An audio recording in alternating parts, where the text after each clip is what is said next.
ಕೇಸರಿ ಪಾಳ್ಯದಲ್ಲಿ ಮುಂದುವರೆದಿದ್ದ ಬಣಗಳ ಮಧ್ಯೆಯ ಕಿತ್ತಾಟ. ಯತ್ನಾಳ ಬೆನ್ನಲ್ಲೇ ರೇಣುಕಾಚಾರ್ಯ ಕೂಡ ಏನು ಲಿಂಗಾಯತ ನಾಯಕರ ಮುಖಂಡರ ಮೀಟಿಂಗಿಗೆ ಮುಂದಾಗಿದ್ದು ಯತ್ನಾಳ್ಗೆ ಟಕ್ಕರ್ ಕೊಡೋ ನಿಟ್ಟಿನಲ್ಲಿ ಪ್ಲಾನ್ ಅನ್ನ ರೂಪಿಸಿದ್ರು. ಕೇಸರಿ ಪಾಳ್ಯದಲ್ಲಿ ಬಣಗಳ ಮಧ್ಯೆ ಕಿತ್ತಾಟ ಮುಂದುವರೆದಿದೆ. ಯತ್ನಾಳ್ ಬೆನ್ನಲ್ಲೇ ಬಿವೈವಿ ಟೀಮ್ನಿಂದ ಲಿಂಗಾಯತ ಸಭೆ ಕೂಡ ನಡೆದಿದೆ. 10 ಜಿಲ್ಲೆಗಳ ಮುಖಂಡರೊಂದಿಗೆ ಹೈ ವೋಲ್ಟೇಜ್ ಮೀಟಿಂಗ್ ಅನ್ನ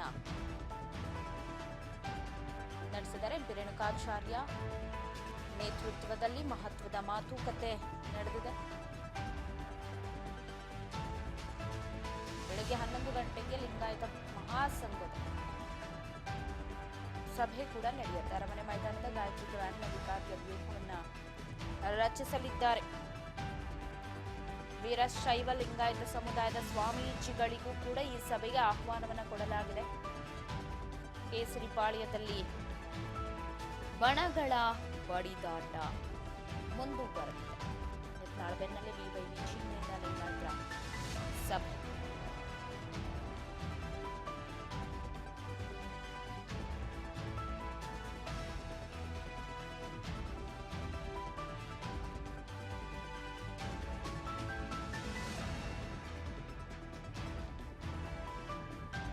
ಬೆಳಗ್ಗೆ 11 ಗಂಟೆಗೆ ಲಿಂಗಾಯತ ಮಹಾಸಂಗಮದ ಪೂರ್ವ ಸಿದ್ಧತಾ ಸಭೆ ನಡೆಯಲಿದೆ. ಯತ್ನಾಳ್ ಹಿಂದೆ ಸಭೆ ಮಾಡಿ ನಾವು 3 ಜನ ಮುಖಂಡರ ನಿಯೋಗದೊಂದಿಗೆ ದೆಹಲಿ ದಂಡಯಾತ್ರೆಯನ್ನ ತೆರಳುತ್ತೀನಿ ಅಂತ ಹೇಳ್ತಾ ಇದ್ರು.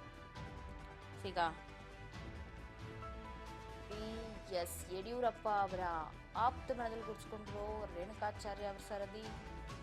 ವಿಜೇಂದ್ರ ಟೀಮ್ನಿಂದ ಲಿಂಗಾಯತರ ಸಭೆ ನಡೆಯುತ್ತೆ. ಮಹತ್ವದ ಮಾತುಕತೆ ರೇಣುಕಾಚಾರ್ಯ ನೇತೃತ್ವದಲ್ಲಿ ನಡೆದಿದೆ. ಇವತ್ತು ಬೆಳಗ್ಗೆ 11 ಗಂಟೆಗೂ ಲಿಂಗಾಯತ ಮಹಾಸಂಗಮದ ಪೂರ್ವ ಸಿದ್ಧತಾ ಸಭೆಯನ್ನ ನಡೆಸಲಿದ್ದಾರೆ.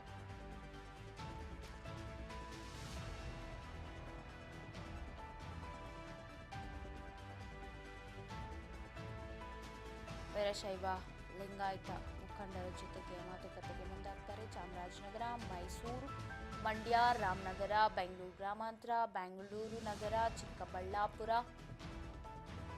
ಕೋಲಾರ ವಿವಿಧ ಜಿಲ್ಲೆಗಳ ಮುಖಂಡರ ಜೊತೆಗೆ ಮೀಟಿಂಗ್ ಅನ್ನ ಕರೆದಿದ್ದಾರೆ. ಸ್ವಾಮೀಜಿಗಳು ಕೂಡ ವೀರಶೈವ ಲಿಂಗಾಯತ ಸ್ವಾಮೀಜಿಗಳು ಕೂಡ ಇಲ್ಲಿ ಪಾಲ್ಗೊಳ್ಳೋ ಸಾಧ್ಯತೆ ಕೂಡ ಹೆಚ್ಚಿದೆ.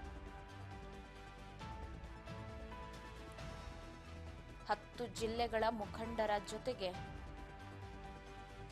ಮಾತುಕತೆಗೆ ಮುಂದಾಗ್ತಾರೆ.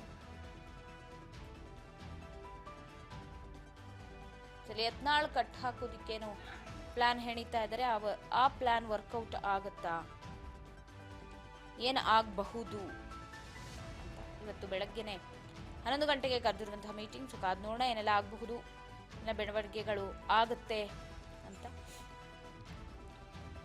ಚಾಮರಾಜನಗರ, ಮೈಸೂರು, ಮಂಡ್ಯ, ಕೋಲಾರ, ರಾಮನಗರ ಸೇರಿದಂತೆ ವಿವಿಧ ಜಿಲ್ಲೆಗಳ ಮುಖಂಡರ ಜೊತೆಗೆ ಮಾತುಕತೆಗೆ ಕರೆದಿದೆ.